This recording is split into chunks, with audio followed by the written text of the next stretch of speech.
people too close in this world, people in business too close to the governments? Well, you know, there is such a thing as insidious influence. And the question is, how does it operate? Does it involve bribery?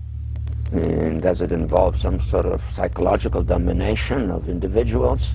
I don't believe in this notion of some sort of secret societies controlling people.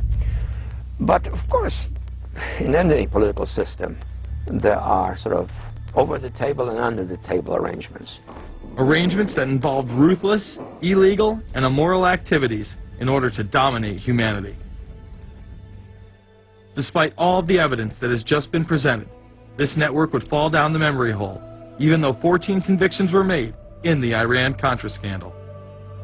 The continued cover-up would be made possible by George H.W. Bush. These documents that came forward in the North trial clearly reveal the involvement of the Vice President to a greater degree, I think, than he has acknowledged heretofore. This, of course, did not stop him from pardoning those involved during the twilight of his presidency. Some new reverberations today to President Bush's Christmas Eve surprise, the pardoning of former Defense Secretary Caspar Weinberger and several others in connection with the Iran-Contra allegations. Well, now the special prosecutor says it's the president who needs to explain some things.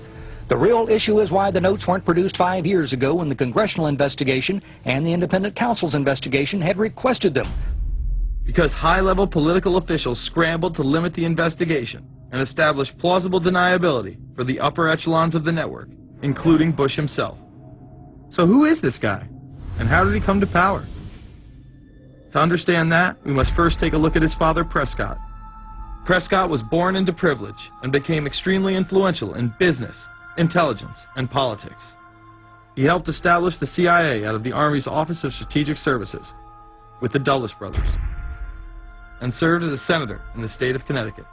However, during his time serving as one of the directors of Union Banking Corporation, he was doing business with Nazis.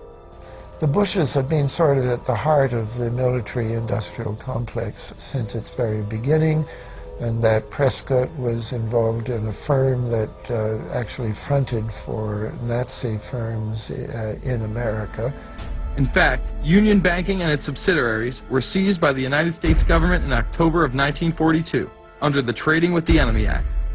After the war, the assets were returned, a few fines were paid, and it was swept under the rug of forgotten history.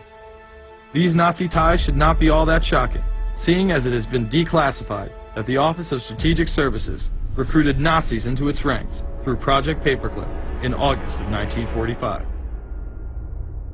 George Bush seemed to follow in his father's footsteps, using Prescott's business connections to move to Texas and get into the oil industry.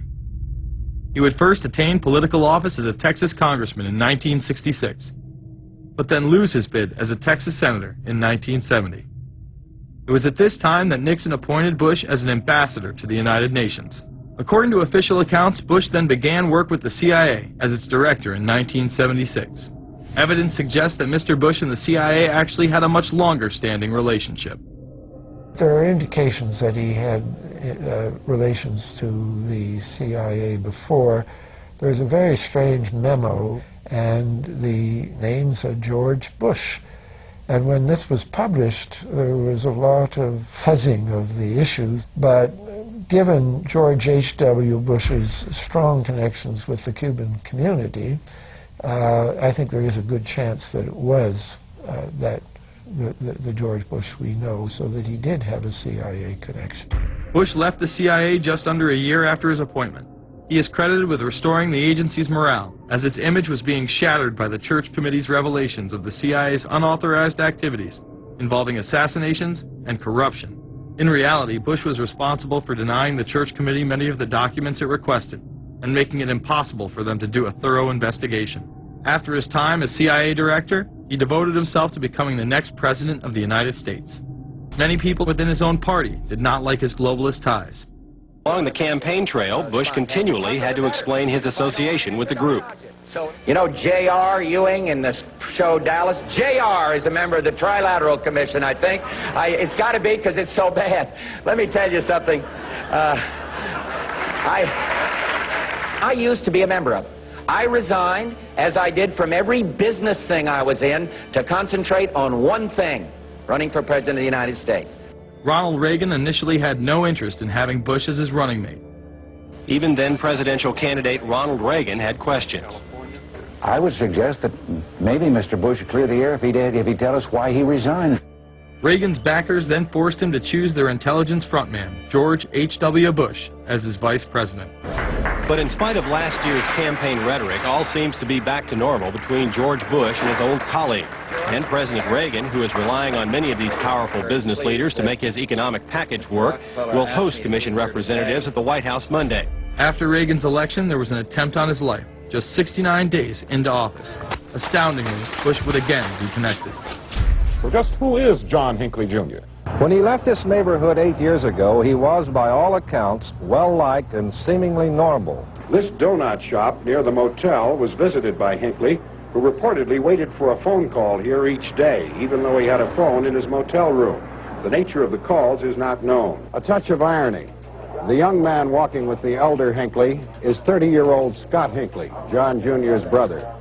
He and Vice President Bush's son, Neil, are friends.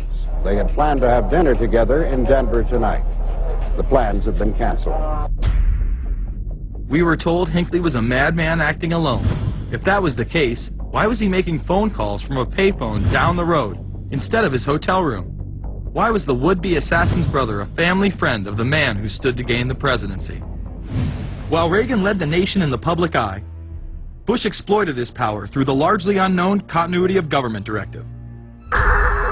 In the United States federal government, there is a super-secret agency which controls this shadow government. The National Program Office allowed Bush and his network to attain executive emergency powers. Ronald Reagan authorized the National Program Office when he signed a top-secret directive in 1982. Oliver North was one of the key officers responsible for the program's startup. Under the NPO's direction, 4 agencies were charged with execution of the Doomsday Plan: the CIA, the Departments of State and Defense, and the Federal Emergency Management Agency. An effort was being made to consolidate continuity of government programs across several major departments of the government under one office. After 8 years of secret wars, covertly sponsored revolution and assassination had advanced globalist interests and allowed Bush to achieve his lifelong dream by becoming the 43rd President of the United States. The fall of the Soviet Union left the United States as the sole superpower in the world. The Wolfowitz Doctrine stated, "We must maintain the mechanism for deterring potential competitors from even aspiring to a larger regional or global role." The New World Order was on display with the First Gulf War and the creation of a European Union. After losing to his crony Bill Clinton, he faded into the background as the agenda for a New World Order marched forward. After 1989, President Bush said, and it's a phrase that I often use myself, that we needed a New World Order. We have just exposed many of the globalist operations, including drug dealing, funding terror, dealing arms, and taking over the United States government by stealth. Whenever these agendas were threatened, those who opposed them ended up dead.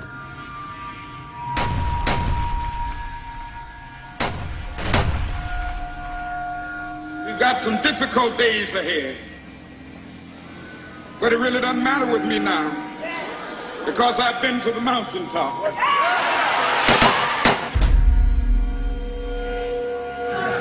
My thanks to all of you, and now it's on to Chicago, and let's win there. Thank you very much.